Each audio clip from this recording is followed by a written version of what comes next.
ассалому алайкум дӯстони азиз, хушомадед ба канали Dom TJ. Номи ман Шаҳром. Имрӯз 6 августи соли 2021 1000 рубл 154 сомониву 40 дирам ва $100 1132 сомониву 30 дирам.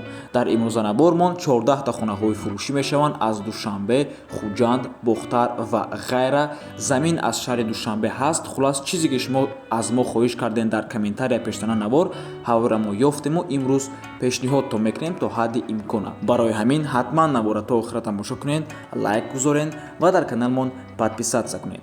дӯстони азиз, агар шумо ягон хонаи фурӯшӣ доштагӣ бошед, ба рақамҳои барои реклама танҳо дар WhatsApp сурат ва маълумоти пурраи оиди хонатон роӣ кунед. Агар хона гофтеста бошед, дар комментария нависен чӣ хеле хона шуморо даркорад. Бисёр бад гап намезанем, рафтем.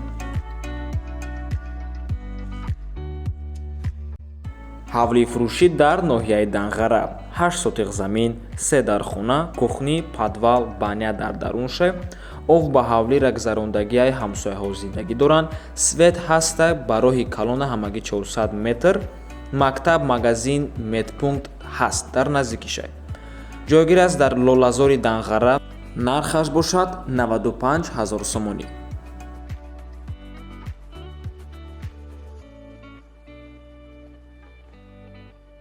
дуюм хонаи фурӯши квартира мебошад дар ноҳияи Рӯдакӣ. Духонага бо масоҳати 53.1 метри квадратӣ дар дуюм ошёнаи бинои советӣ. ҷойгир аст дар ҷамоати Зайнабобод, Селхоз. Номи пешинаш ҳамин буд. ҳозираш бошад Шараф. 170 000 сомонӣ мебошад. нархаш савдо дорад. хона об дорад. дар ин дом бисёриҳо беобай, лекин ҳамин хона обқатӣ таъминай. марҳамат.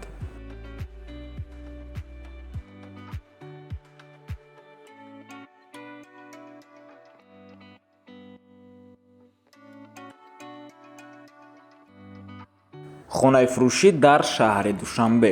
Яхунага бо масоҳати 28 метри квадратӣ дар сеюм ошёнаи бинои советӣ. худи дом аз 4 ошёна иборат аст. ҷойгир аст дар ноҳияи Синои шаҳри Душанбе, 101 микрорайон. рӯ ба рӯи маркази савдои Сауда. дар қарибиш мактаб Садиқ ҳаст. ремонти миёна дорад. ба пеши хона 4 маршрутка мегарда. нархаш 250 000 сомонӣ. боз агар харидори аниқ боша, арзон мешавад. марҳамат. рақамҳои соҳибаш дар рӯи экран.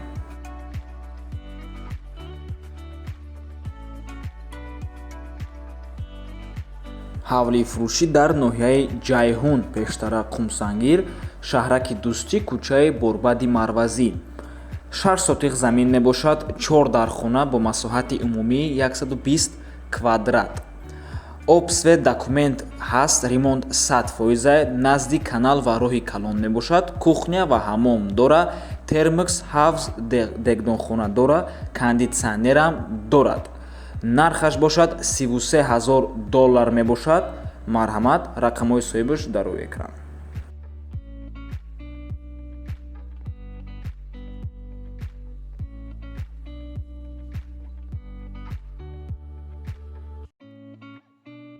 ҳавлии фурӯшӣ дар шаҳри Турсунзода, ҷамоати Каратоғ, деҳаи Зарнисор. иборат аз 7 сотиқ замин, 4 дар хона ва 1 веранди калон. ҳавлӣ дорои гараж, ошхона, ҳаммом, кухня, каҳдон, гӯспандхона, ҳезумхона, оғил ва дарахтони мевадиҳанда мебошад ва таъмин аст. ҳавлӣ дар трасса наздикай. об ва светаш ҳамавақт мебошад. нархаш $35 000. харидори аниқ боша, бо савдо мешавад.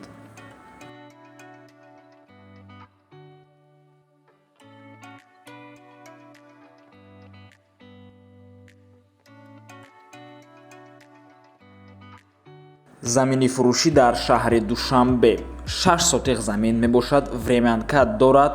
айваданасос 2 километр дур мебошад. документошам 100%. об, светаш ҳаст. нархаш бошад 90 000 сомонӣ мебошад, лекин агар харидори конкретни боша, бо муомила мешавад. марҳамат. рақамҳои Тоҷикистон ҳастед. рақамҳои Россия WhatsApp дорад.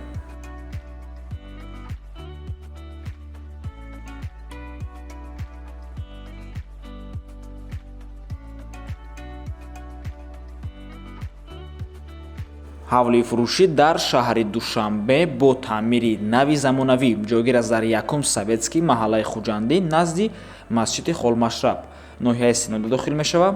2 этажа мебошад, 3 сотиқ замин, 5 дархона, 2 ошхона, 2 ванна ва 2 туалет. Нархаш бошад $135,000. Аз номи канали Dom TJ гап занед, насиб савдо мешавад.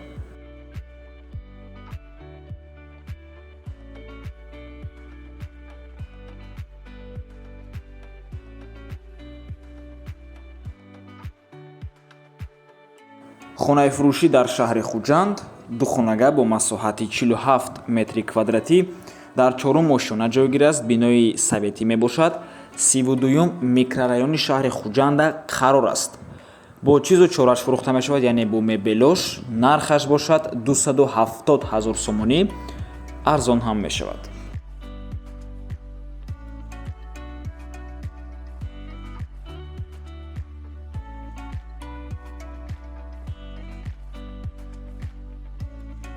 ҳавлии фурӯшӣ дар шаҳри Хуҷанд 1 этажа, 1 дархона дорад, ҳамагӣ 3 сотиқ замин.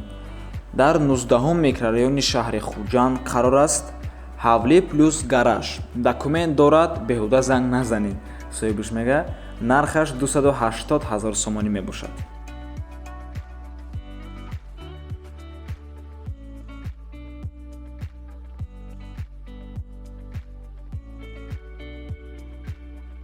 хонаи фурӯшӣ дар шаҳри Душанбе, духонага 32 метри квадратӣ дар 14-ум ошонаи бинои новостройка. хона ремонти нағз дорад, бо чизу чорааш фурӯхта мешавад. Сабаби фурӯхтан кӯчидан мебошад, яъне ки соҳибаш ба дигар шаҳр мекӯчад. нархаш $250,000 мебошад, боз арзон ҳам мешавад.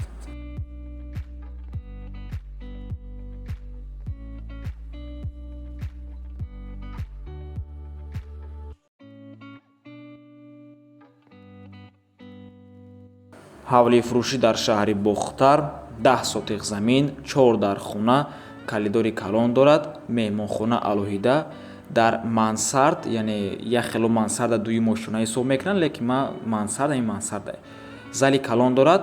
дар лаби дарёи Вахш Сарбанд 1 километр дур аз шоҳроҳи калони Душанбе ва Курғонтеппа ҷойгир аст. нархаш $150,000 мебошад, боз арзон ҳам мешавад.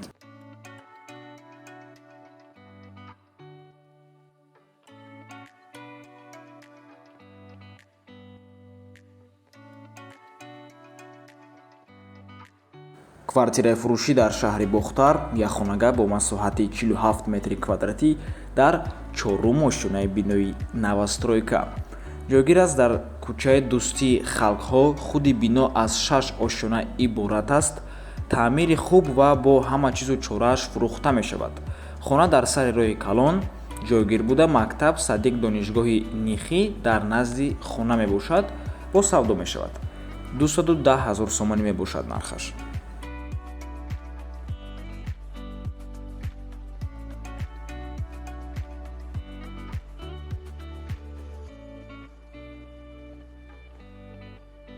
квартираи фурӯшӣ дар шаҳри Душанбе, духонага бо масоҳати 44 метри квадратӣ дар 4-ум ошонаи бинои новостройка ҷойгир аст. дар Гипрозем бародаро, айдарвозаи Чимтепа, даруне дар повороти 201 дивизия. конкретни харидор бошад, занг зана, просто занг назанен. ба мошини Kia Rio ёки Hyundai Solaris Elantra соли наваш боша алиш мекунам, болои сумтия, бо савдо мешавад. нархаш $220,000. чӣ хеле ки қайд кардем, арзон ҳам мешавад ва алишам мешавад.